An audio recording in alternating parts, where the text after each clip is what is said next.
Hello everyone, মই আছো বৰ্তমান তিনচুকীয়া ডিস্ট্ৰিক্টত আৰু ইয়া দেখা পাইছে মই কোনখন মন্দিৰত আছো আপোনালোকে অকমান লক্ষ্য কৰি গম পাবই চাগে মই আছো তিনচুকীয়া টিলিঙা মন্দিৰ ঠাই নাম হল বৰদুবি আৰু সেই জায়গাটোলে আহিছো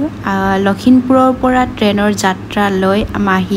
আমি আটাই আহিছো টিলিঙা মন্দিৰ দৰ্শন কৰিম বুলি আৰু টিলিঙা মন্দিৰত আহি পাই খুবেই ভাল লাগিছে মই আগতে টিলিঙা মন্দিৰত দৰ্শন কৰিবলৈ মা দেউতাৰ লগত এবাৰ আহিছিলো আৰু এবাৰ সেকেন্ড টাইম মাহীহতৰ লগত আহিলো টিলিঙা মন্দিৰৰ বিষয়ে কিছু